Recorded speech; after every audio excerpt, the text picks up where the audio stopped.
El título de la enseñanza de hoy es Jesús, quien nos perdona de verdad. Voy a leer el Salmo capítulo 32, versículo 1 al 5 en la Nueva Traducción Viviente. Y es un salmo que escribe el rey David.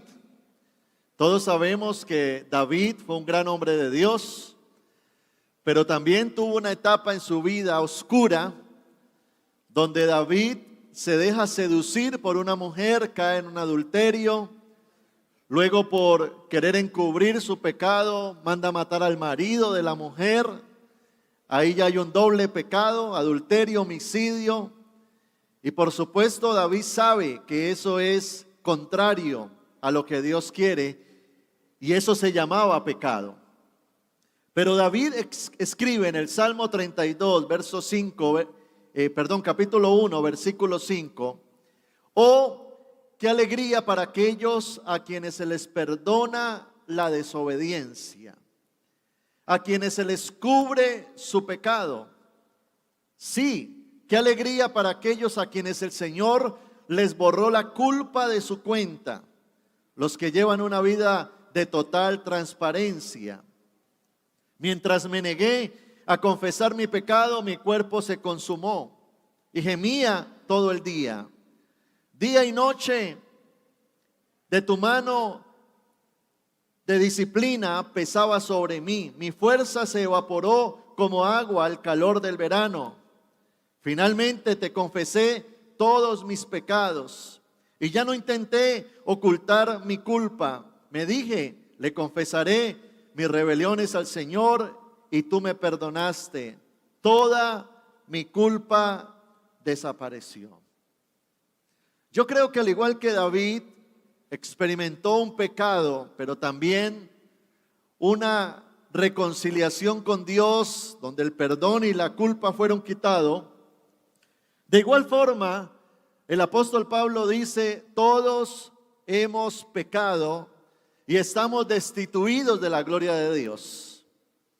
Aquí ninguno de nosotros estamos exentos a decir, yo no he pecado en mi vida. Hemos, por cierto, ido acumulando en el transcurso de nuestra vida muchos pecados. Y esos pecados se convierten como piedras metidas en una maleta y la maleta en nuestros hombros. Esos pecados, aunque quizás sean invisibles para los demás, se convierten en culpa. Y qué duro es cargar una vida de culpabilidad. Qué duro es cargar una vida de pecados sin resolver, sin desobediencia, sin perdonar. Y por supuesto, el mismo David expresa y dice, mientras callé, se envejecieron mis huesos. Hay mucha gente que a causa aún de su pecado, de su culpa, está enferma físicamente. Hay amargura, resentimiento y por supuesto en su expresión corporal se nota su tristeza. No son felices. Aunque tengan cosas que disfrutar, no la disfrutan. Porque el pecado es un peso que se carga a nivel individual, algo muy pesado que encorva nuestras vidas, que nos lleva a estar cansados, afligidos. Y allí es donde Jesucristo vino precisamente a hacer una obra poderosa en la cruz del Calvario. Porque el pecado trae tres problemas básicos. Por un lado nos separa de Dios, por otro lado genera culpabilidad y por otro lado acusación de Satanás sobre el ser humano. Y es tremendo porque ¿sabe cómo actúa el diablo? El diablo incita, ¿no? Él es el tentador, él es el que propone, él conoce tu debilidad, tu concupiscencia, él conoce tu área débil. Entonces el diablo, aquella persona que quizás es iracunda, entonces le pone a alguien que le saque la piedra. Quizás ese hombre que su debilidad es el área sexual, entonces le pone a esa mujer que le coquetee. O quizás para aquella persona que anda necesitada de dinero le pone el papayazo para que robe. El diablo es así, el diablo descubre nuestra área débil y por ahí se mete para hacernos caer, y él primero nos invita al pecado. Pero es tremendo porque cuando caemos en un pecado, entonces se presentan esas tres situaciones: un problema con Dios, un problema conmigo mismo y un problema con el diablo. Mire cómo funciona esto. Cuando una persona peca, tiene un problema con Dios porque el pecado lo separa de Dios. Tiene un pecado consigo mismo porque ahora dentro de sí hay culpa. Y tiene un pecado con el diablo, un problema con el diablo porque ahora el diablo viene a acusar. Triple daño: separación, culpabilidad y acusación. Y allí es donde necesitamos entender la obra de la cruz del Calvario. Porque precisamente Jesucristo vino para resolver esos tres conflictos. Vino para acercarnos a Dios, vino para quitar la culpa y vino para quitar la acusación de Satanás. Y aunque nosotros seamos cristianos, estamos batallando en nuestro diario vivir con cosas donde hay veces esos errores o esos pecados, y necesitamos entender que siempre el pecado va a producir esas tres cosas. Siempre el pecado te va a alejar de Dios. Siempre el pecado va a generar culpabilidad, y siempre el pecado le va a dar derecho legal al diablo para que te acuse.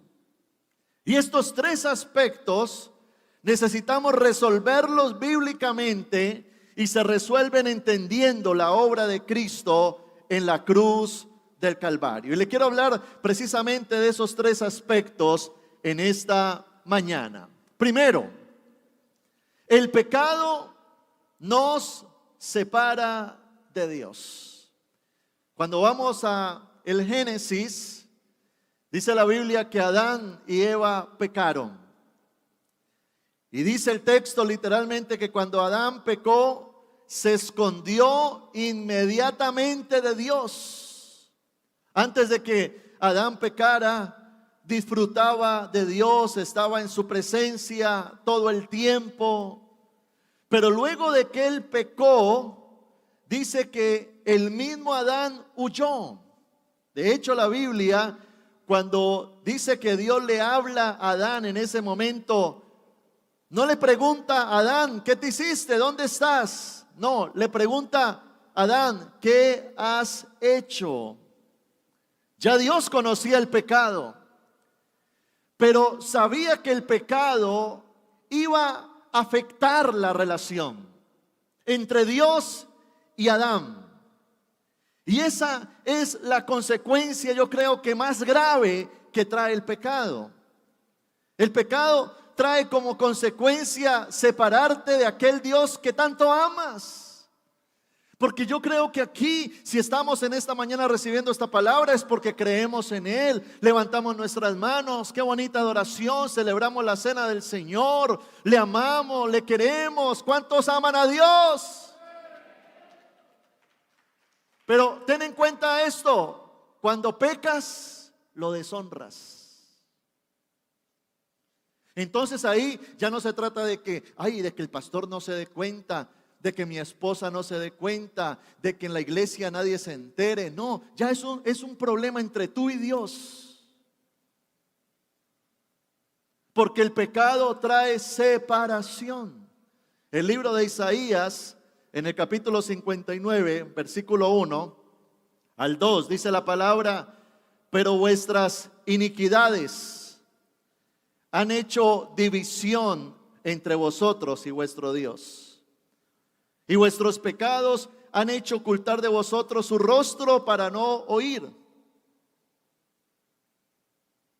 Y eso puede pasar aún en la vida cristiana. Cuando cometemos un pecadote o un pecado o un pecadillo, el pecado crea un gran abismo entre Dios y nosotros. ¿Por qué? Porque Él es un Dios santo, Él es un Dios justo, Él no puede tolerar el pecado porque Él no se ensucia con el pecado. Y algo que necesitamos entender es que Dios ama al pecador, pero aborrece el pecado. Dios ama al adúltero, pero aborrece el adulterio. Dios ama al homosexual, pero aborrece el homosexualismo. Dios ama al vicioso, pero aborrece el vicio. Y nosotros tenemos que aprender a tener una óptica correcta de lo que es el pecado. Porque para que Dios venga, tiene que irse el pecado de nuestras vidas. Por eso la primera necesidad espiritual del ser humano es ser perdonado por Dios. El pecado nos ha separado de lo más maravilloso que el ser humano puede disfrutar, experimentar, y es comunión con el Creador, comunión con Dios. Por eso es que la gente no oye a Dios, no ve a Dios, no siente a Dios, porque el pecado ha creado división entre Dios y el hombre. En el libro de Juan, capítulo 8, verso 33, dice la palabra: Jesús le respondió diciendo: de cierto os digo que todo aquel que practica el pecado es esclavo del pecado. El pecado genera esclavitud. ¿Y quién es el que esclaviza? Un amo. El amo esclaviza. Pablo dice: yo no soy esclavo del pecado, yo soy esclavo de Cristo, porque Cristo es mi amo. Por lo tanto, usted y yo, como hijos de Dios, tenemos que tener una conciencia de lo que es el pecado. Porque aunque batallemos con Él, no es nuestro amigo, no es el amiguitis. No, es un ser, es una práctica, es algo que Dios aborrece, es algo que Dios no quiere ver en cada uno de nosotros, es algo que va a generar culpa, acusación, que se va a poner como una pesada carga dentro de mis hombros, y es algo por lo cual Cristo ya murió en la cruz del Calvario por nosotros. Se tenía que derramar sangre, porque la paga del pecado es muerte. Dice el libro de Hebreos 9:22, sin derramamiento de sangre no se hace remisión. En otra versión dice: sin derramamiento no había perdón de pecados. Entonces, Cristo, viendo el abismo que nos separaba del Padre, vino para morir en una cruz, para que todo el castigo del pecado cayera sobre Él. Ahora esa cruz se convierte en un puente, porque a través de Cristo usted y yo podemos acercarnos al Padre, ya no con pecado, porque ya Cristo llevó nuestro pecado en la cruz del Calvario. Cuando creemos en Él, cuando le recibimos en nuestro corazón y cuando le decimos: Señor, hoy confieso mi pecado y me arrepiento. Primera de Juan, capítulo 1, versículo 9, dice la palabra: si confesamos nuestros pecados, Él es fiel y justo para perdonar nuestros pecados y limpiarnos de toda maldad. Note que dice: si confesamos nuestros pecados. Es decir, que ya Cristo murió en la cruz, pero se necesita que el pecador se acerque reconociendo su pecado. Un pecador no se puede presentar creyéndose justo cuando es pecador. Hay mucha gente que en esta sociedad dice: pero es que yo soy bueno, se creen buenos. Y el mismo Jesús dijo: no hay ni uno bueno, solo el Padre. Realmente, a causa del pecado original, todos llevamos una concupiscencia, una herencia de pecado contaminada, un ADN contaminado que nos induce, somos propensos, como que nos gusta el pecado. Pero qué bonito es entender que así como hemos pecado, hubo alguien que murió por nosotros, y lo que Él nos dice es: acércate, reconoce que fallaste y yo te perdono. Cuando eres honesto con Dios, cuando eres honesto con Dios, porque hay una frase muy popular que dice que el que peca, reza y... Se la saben, ¿no? El que peca, reza... No, Dios quiere un arrepentimiento genuino. Dice la Biblia en Proverbios 28:13, el que oculta sus pecados no prosperará. Esa palabra ocultar tiene que ver con encubrir, con tapar, con justificar, con decir, no, eso no es conmigo, no, yo estoy bien. Dice aquí el texto, el que oculta sus pecados no prosperará, pero el que los confiesa y se aparta, alcanzará misericordia. El reconocer y el apartarnos se llama arrepentimiento. Y el arrepentimiento es un puente que está entre el pecador y la cruz. O sea, tú tienes acceso al perdón cuando tienes una actitud de arrepentimiento. No es sencillamente decir, ay Señor, perdóname, y ahí con lágrimas de cocodrilo, y ay, sí, ay. No, Dios más que lágrimas quiere cambios. ¿Qué quiere Dios? Entonces, el arrepentimiento significa metanoia, en el griego es un cambio de mentalidad. Aquello que yo hacía antes no me parecía malo, pero ahora recibí a Cristo en el corazón y Dios abrió mis ojos. Uy, ¿yo qué estoy haciendo? Porque para la persona que está en el pecado, está cegada, él ni sabe que está haciendo algo malo. Pero cuando nos exponemos a la santidad de Dios, vemos nuestra suciedad. Ahora, esa suciedad no te separa de Dios en el sentido de que ya hubo alguien que murió por ti. Es decir, hay un antídoto en contra de tu suciedad. Pero el antídoto se accesa cuando hay arrepentimiento en el corazón del ser humano. Cuando yo reconozco y digo, Señor, yo sé que soy un mentiroso. Eso es algo entre usted y Dios.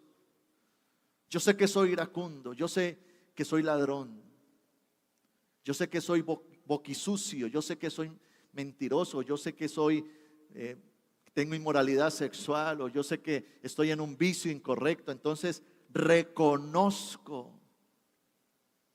Hermano, el pecado es quitado cuando hay arrepentimiento. Jesucristo, cuando vino a la tierra, Él dijo, el reino de los cielos se ha acercado. Aquí estoy yo, Jesús. Pero arrepiéntanse para que accesen a mí. ¿Qué se necesita para usted estar ligado a Jesucristo, para vivir su gloria? Algunos quieren ver la gloria de Dios. Dios está esperando de usted arrepentimiento. Porque el arrepentimiento nos lleva al perdón.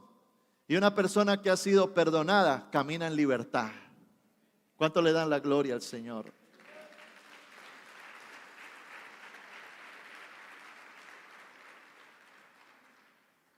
Así es que note esto. El antídoto contra el pecado se llama perdón. Ya Dios hizo la obra en la cruz del Calvario. Ahora tú accesas a ese antídoto a través del arrepentimiento. Pero aquella persona que encubre su pecado, que no reconoce, que no quiere cambiar, que quiere seguir igual, que aunque Dios le dijo, mira, cambia, se hizo el loco. Siempre el pecado nos va a separar de Dios. Pero bendita cruz,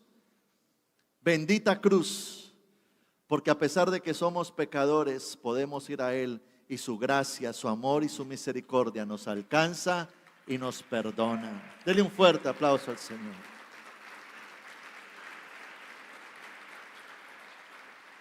Segundo aspecto, ¿qué hacemos ahora con la culpa en nuestra conciencia? El segundo problema crucial del hombre es consigo mismo.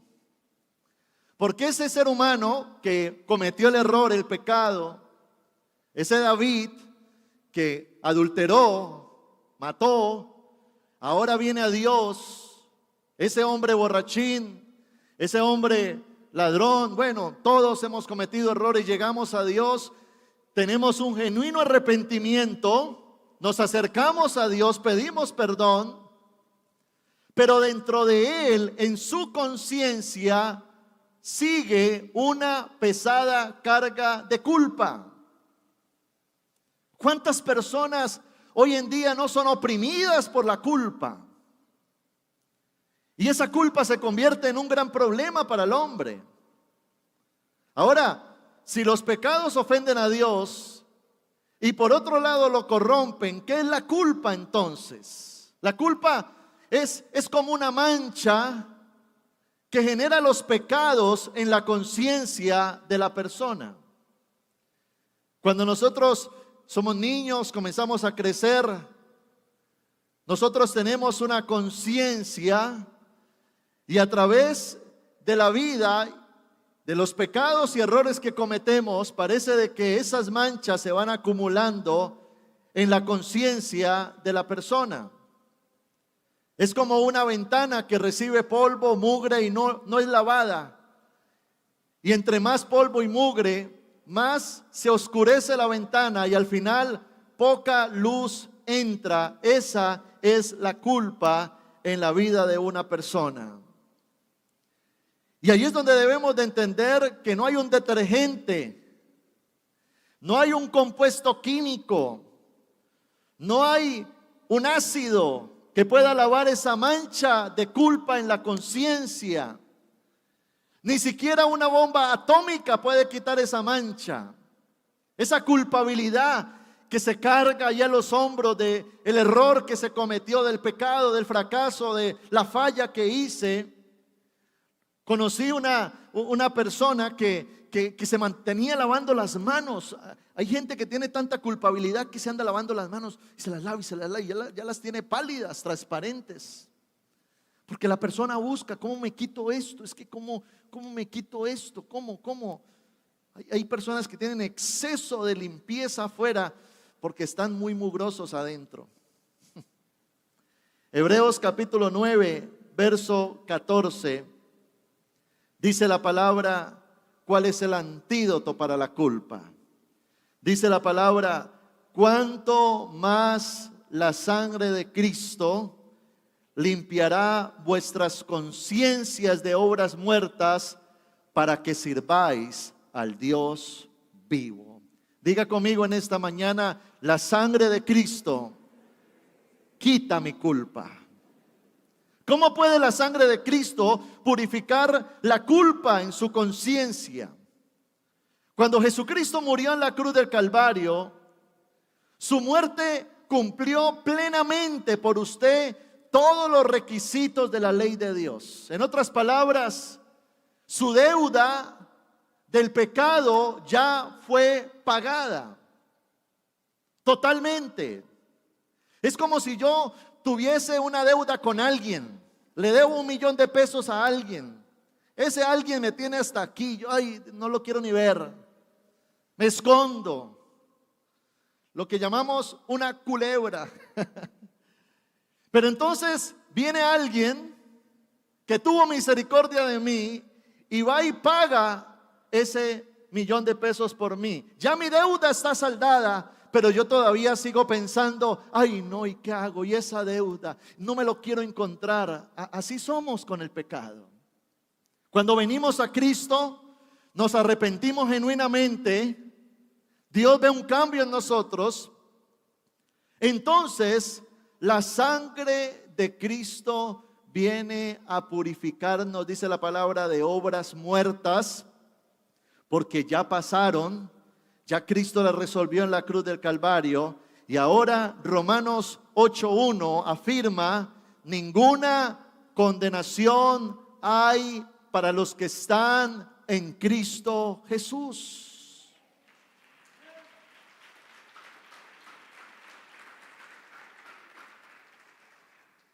La sangre de Cristo limpia nuestra conciencia. Porque ya Cristo en la cruz del Calvario pagó la deuda de mi pecado. La sangre de Cristo ahora puede limpiar el registro de aquella deuda. Hebreos capítulo 10, verso 22, dice la palabra: acerquémonos con corazón sincero, en plena certidumbre de fe, purificando los corazones de mala conciencia. Cuando una persona es perdonada, ahora debe de activar el poder de la sangre de Cristo sobre su vida. Declarar: Dios, perdóname por lo que hice hoy. Gracias, Señor, porque tú moriste por mí en la cruz del Calvario, porque pagaste por ese pecado que yo cometí. Señor, creo que ese pecado fue perdonado.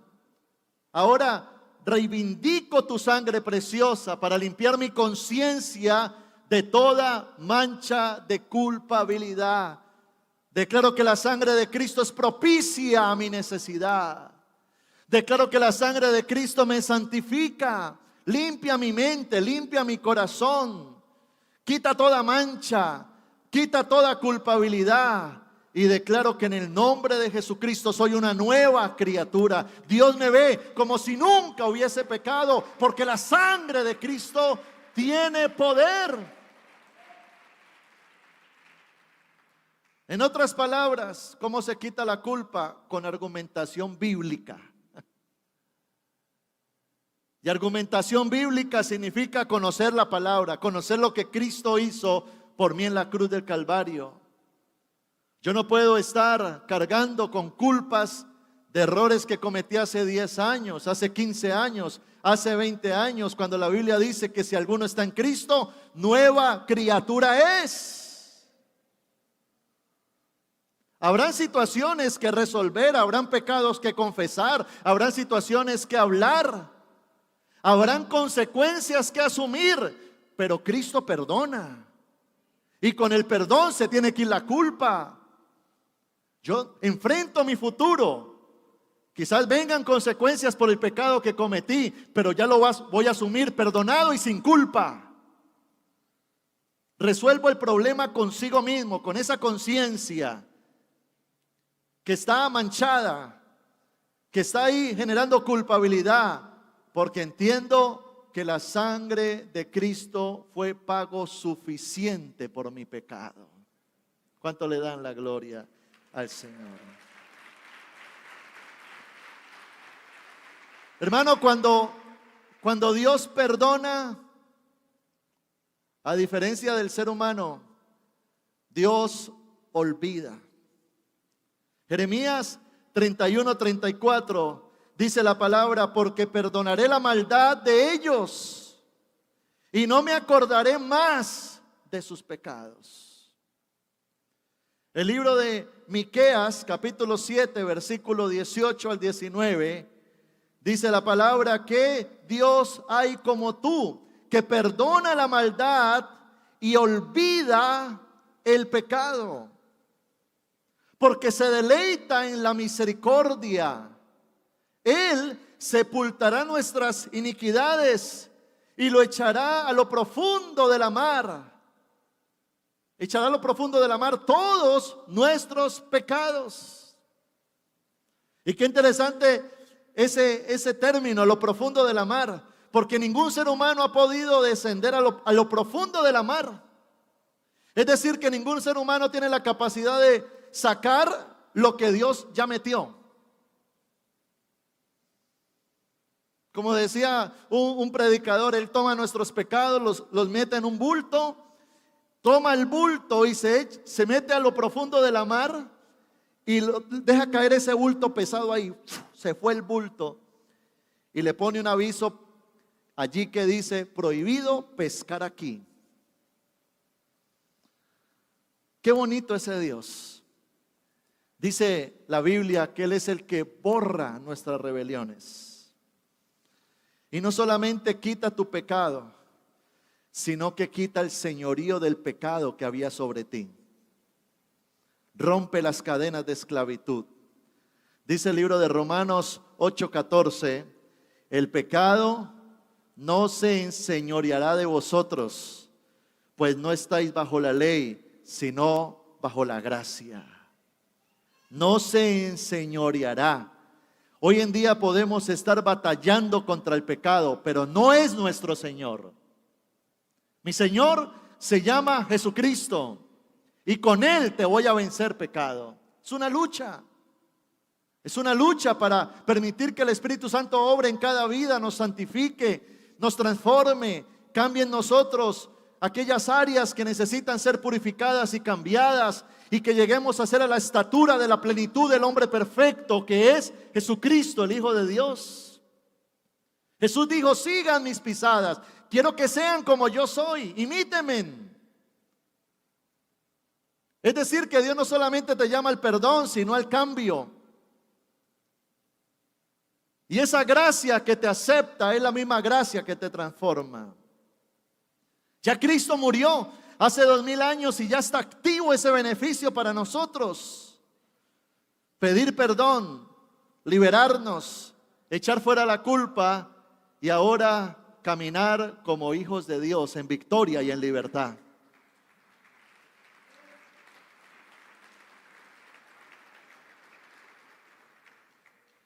El Salmo 32, versículo 1 al 2 dice la Biblia: bienaventurado aquel cuya transgresión ha sido perdonada.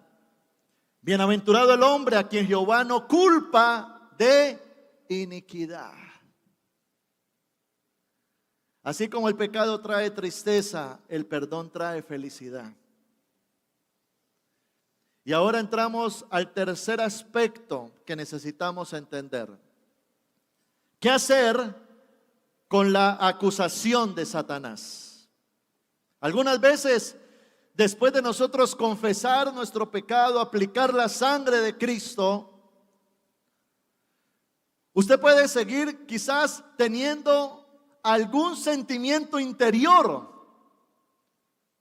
alguna vocecita que te habla, alguna persona que el diablo usa o aquel recuerdo que el diablo toma para decirte: tú no has sido perdonado.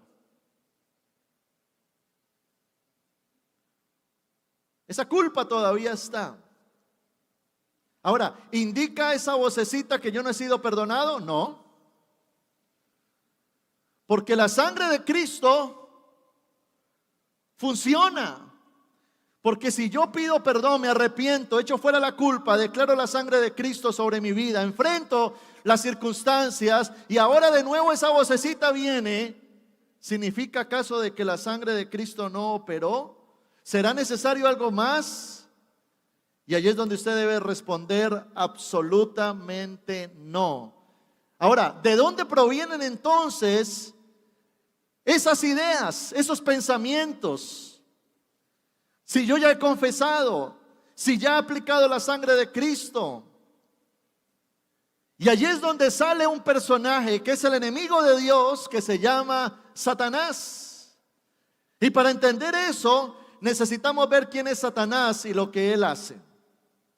La palabra Satanás significa adversario, pero también tiene un nombre que significa él y es acusador. En Apocalipsis 12:10 dice la Biblia: el acusador de nuestros hermanos. Estamos hablando de hermanos, la iglesia, el pueblo de Dios. El acusador de nuestros hermanos, el que los acusaba delante de nuestro Dios día y noche. Satanás, el enemigo de Dios, usa la mayor parte de su tiempo acusando al pueblo de Dios día y noche. Ese es su principal oficio.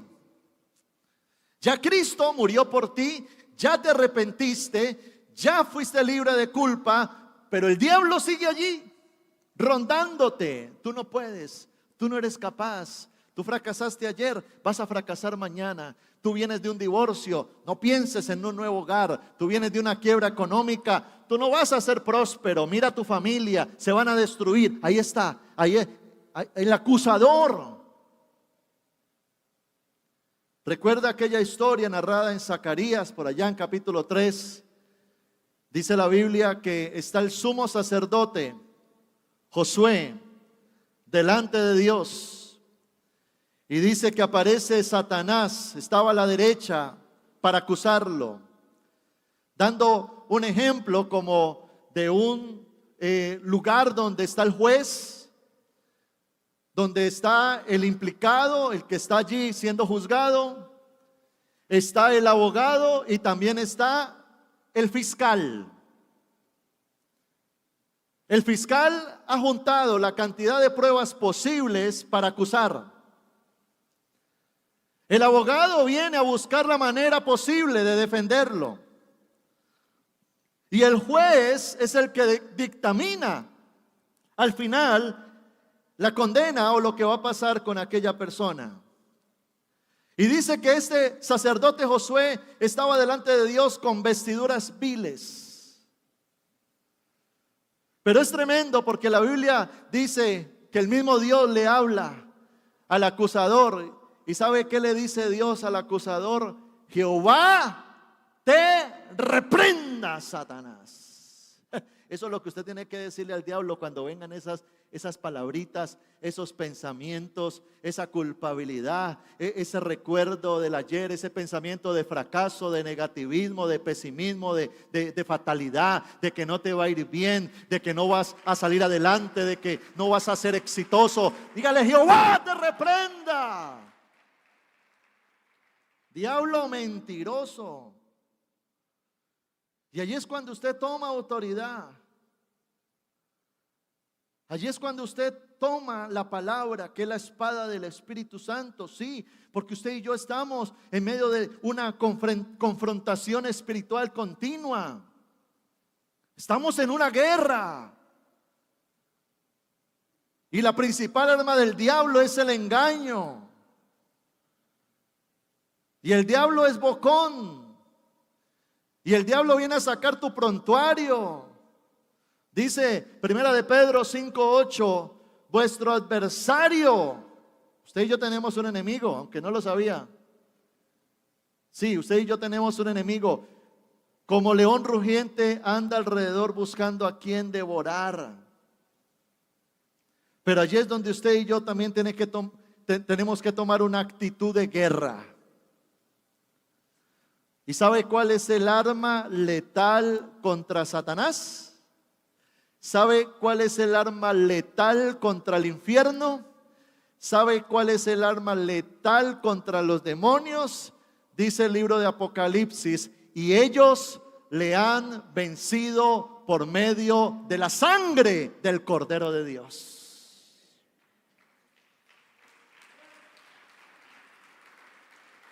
Diga conmigo, la sangre de Cristo tiene poder. A ver, por favor, dígalo. La sangre de Cristo tiene poder. Hermano, yo aquí no lo traigo a entretenerlo. Yo lo traigo a entrenarlo. Porque usted va a salir a la calle, el mundo es difícil, está la tentación, está el pecado. El diablo es real. La culpa es pesada, la acusación es continua, pero la sangre de Cristo tiene poder.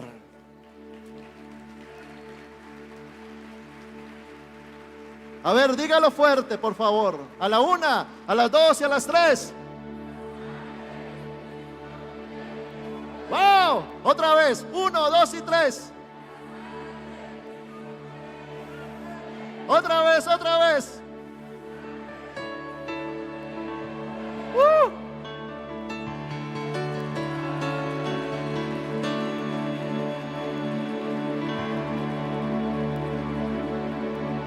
Hermano, cuando usted se para, cuando vienen esos pensamientos, cuando vienen esos ataques, esa acusación, y usted se para y usted declara, la sangre de Cristo tiene poder. Hermano, los demonios huyen.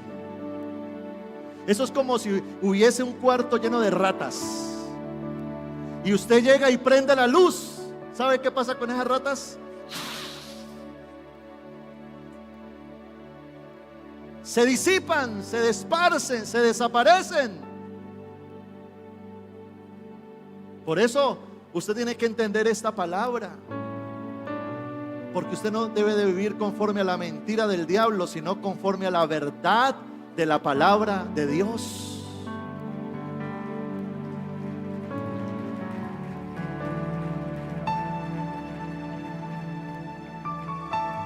Por la sangre de Cristo, su conciencia puede ser libre de culpa. Dios limpia esa ventana, pero también le quita todo derecho legal a Satanás para acusarlo a usted. ¿Sabe? Cuando el diablo se le aparezca, ¿cómo así, pastor? ¿Se me va a aparecer? Es que el diablo no se le aparece a usted con cachos y cola o echándole fuego. El diablo es sutil, se disfraza como ángel de luz, usa personas, circunstancias. Pero cuando el diablo se te aparezca a sacarte tu pasado, Pablo resolvió el conflicto. ¿Sabe Pablo qué dice? Ya no vivo yo. Con Cristo fui juntamente crucificado. Así es que si usted está buscando a Samuel, vaya al cementerio, porque ya no vivo yo, Cristo vive en mí.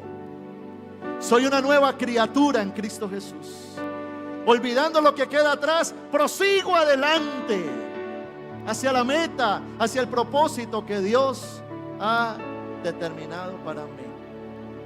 Y quisiera cerrar con este versículo que es un antídoto para el pueblo cristiano. Primera de Juan 2:1.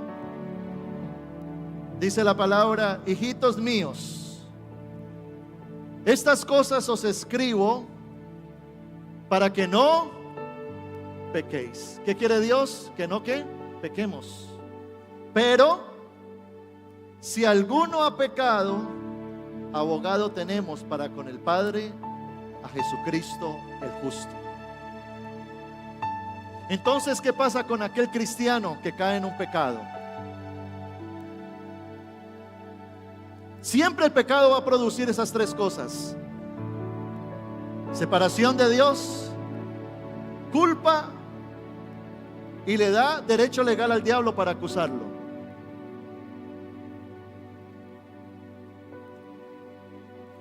No quiero que pase, pero si llega a pasar que hay un pecado en tu vida, no permitas que el pecado te separe más de Dios. Dice la Biblia: si tú pecas, abogado tenemos, a Jesucristo el Hijo de Dios. Y podemos ir a Él, y podemos arrepentirnos, y podemos limpiar nuestra conciencia, pedirle perdón al Señor, quitar la culpa y anular la acusación del diablo.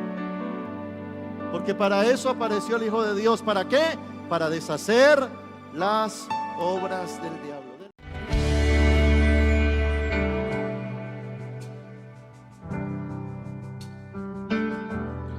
Hola, soy el pastor Samuel Díaz y me alegra grandemente que hayas recibido esta palabra de edificación para tu vida.